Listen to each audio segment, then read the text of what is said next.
Հայաստանի Հանրապետության մեծարգո նախագահ, Ազգային ժողովի մեծարգո նախագահ, Սահմանադրական դատարանի մեծարգո նախագահ,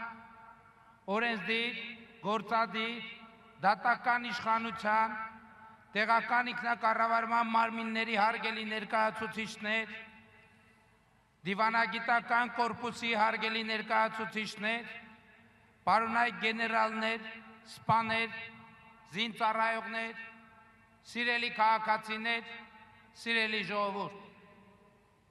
2026 թվականի Հանրապետության այսօրը նշում ենք բոլորովին նոր պատմական պայմաններում։ Շուրջ 35-ամյա հակամարտությունից հետո Հայաստանի Հանրապետության և Ադրբեջանի Հանրապետության միջև խաղաղություն է հաստատված։ Խաղաղությունն այն է, ինչ Հայաստանի առաջին հանրապետությանը չհերիքեց անկախությունը պահպանելու և զարգացնելու համար, և խաղաղության բացակայությունը դարձավ այն առանցքային պատճառը, որով Հարավային Կովկասի 3 երկրները 1918 թվականին իրար հետ անկախություն հռչակելով 1920 թվականին իրար հետևից կորցրեցին այդ անկախությունը։ Հայաստանի առաջին հանրապետության ճակատագրի մասին պատմական հիշողությունները կարևոր դեր են ունեցել խաղաղության հաստատման գործընթացներում, և այսօր մենք հաղթահարում ենք առաջին հանրապետության ժամանակներից մնացած պետության ժամանակավորության բարդույթը և որդեգրում ենք պետության հարատևության օրակարգ, առաջնորդվելով այն տրամաբանությամբ, որ Հայաստանի պետությունը պետք է գոյություն ունենա հավիտյան։ Սա նշանակում է, որ բոլոր իրավիճակներում պետք է կենտրոնացած մնանք պետության շահի վրա, երբ պետությունն ու նրա շահը, նրա անվտանգությունը, ազատությունն ու բարեկեցությունը դառնում են գործողությունների և որոշումների առանցքային ելակետ, և պետությունն էլ իր հերթին դառնում է սեփական քաղաքացիների անվտանգության, ազատության, բարեկեցության գործիք։ Պետության վերելքի այս հայեցակարգը առաջնորդում է մեզ, և մենք գնում ենք այս ճանապարհով։ Հայաստանի Հանրապետությունը գնում է այս ճանապարհով, և հաստատված խաղաղությունը, նրա հետագա ինստիտուցիոնալացումը,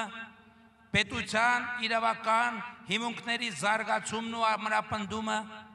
Հայաստանը հակամարտության փակուղուց խաղաղության խաչմերուկ դարձնելը, ներառյալ թրիփ նախագծի իրագործմամբ,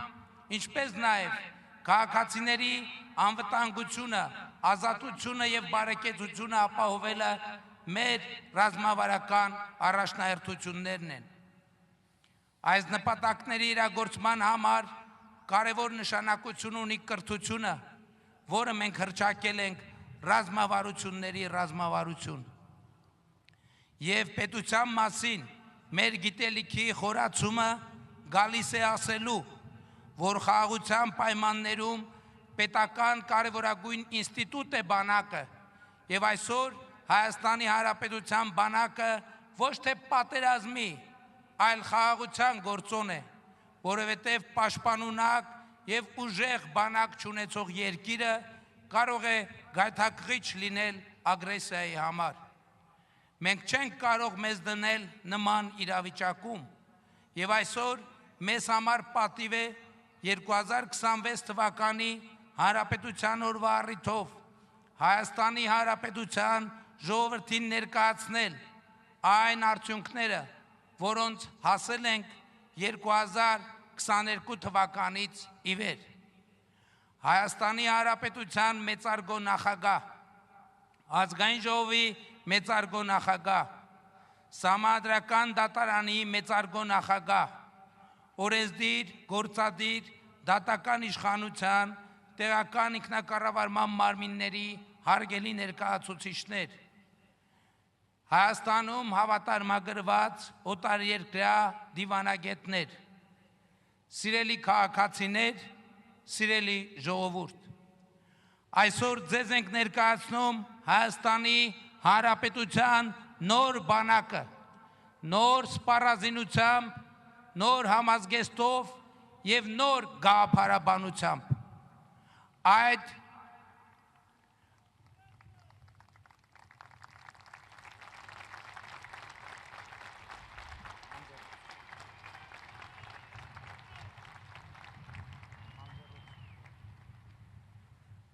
գաղափարաբանության առանցքը հետևյալն է. բանակի միակ խնդիրը Հայաստանի Հանրապետության միջազգայինորեն ճանաչված ինքնիշխան տարածքի պես պաշտպանությունն է և մեր բանակը չպետք է կիրառվի Հայաստանի միջազգայինորեն տարածքից դուրս բացառությամբ միջազգային պայմանագրերի հիման վրա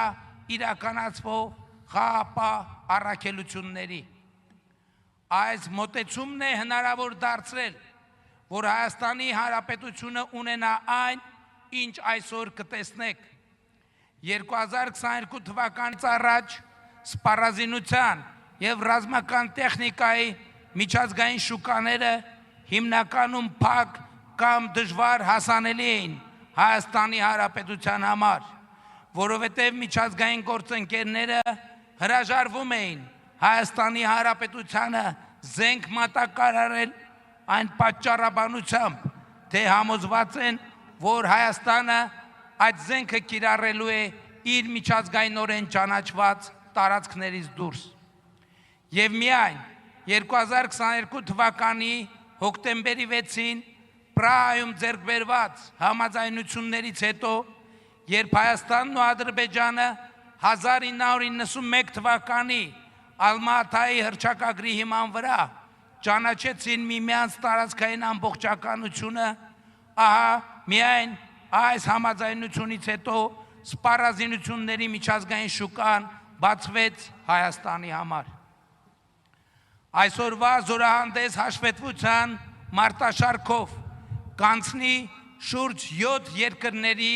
արտադրության սպառազինություն և ռազմական տեխնիկա և ռազմատեխնիկական համագործակցության այս աշխարհագրությունը իրական Հայաստանի գաղափարախոսության վրա հիմնված քաղաքականությունների արդյունք է։ Զորահանդես հաշվետվության կարևոր առանցքներից մեկը Հայաստանի Հանրապետությունում արտադրված սպառազինությունը և ռազմական տեխնիկան է, որն այսօր միջազգային շուկայում կայուն դիրքեր զբաղեցնելու առաջին, բայց վստահ քայլերն է անում։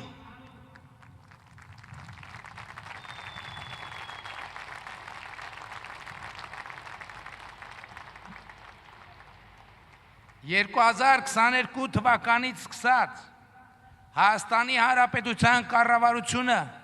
շուրջ 170 միլիարդ դրամի ներդրում է արել ռազմարդյունաբերական համալիրում և այսօր մենք ունենք արդյունքներ,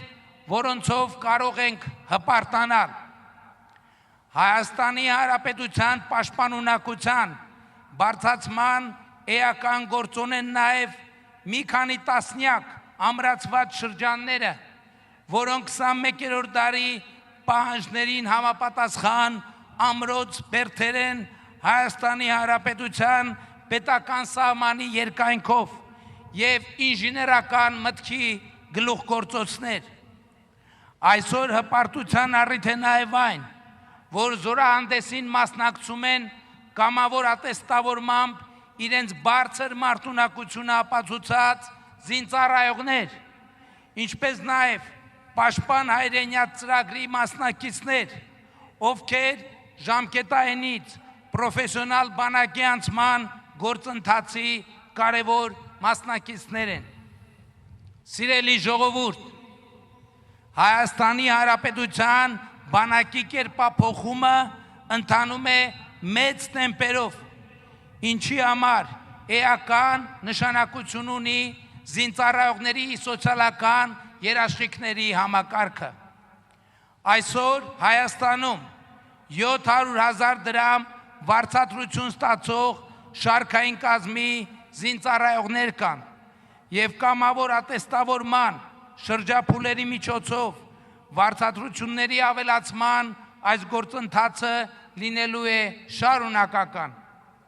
Պաշտպան հայրենյաց ծրագրի զինծառայողները պայմանագրային հնգամյակը ավարտվելուց հետո կստանան նաև լրացուցիչ 5 միլիոն դրամ պարգևավճար։ Վազգեն Սարգսյանի անվան ռազմական ակադեմիայի կուրսանտները, որ այսօր ուսումնառության ընթացքում ստանում են մինչև 175,000 դրամ կրթաթոշակ, ռազմաուսումնական հաստատությունը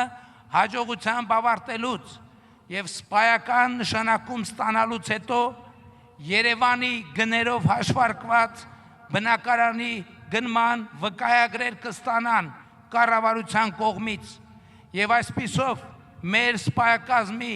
բնակարանային խնդիրը, որը 2000-ականների սկզբից մեծ հաշվով չլուծված է, կստանա արմատական լուծում։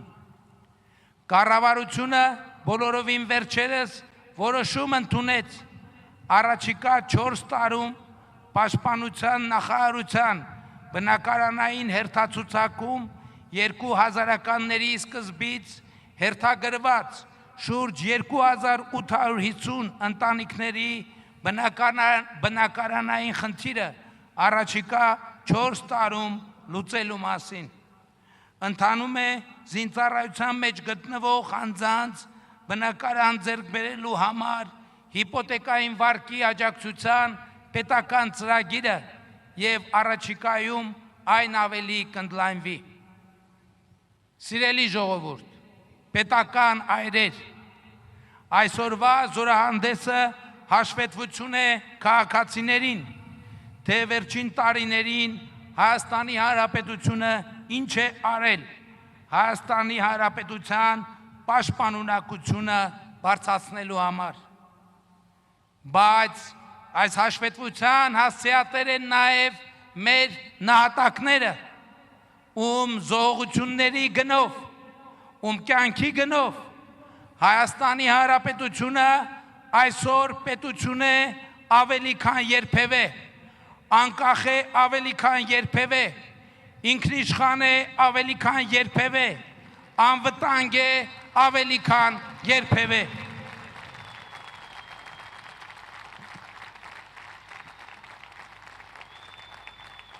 Մեկ րոպե լռությամբ, բայց նաև հրետանային համազարգով հարգենք մեր բոլոր նահատակների հիշատակը։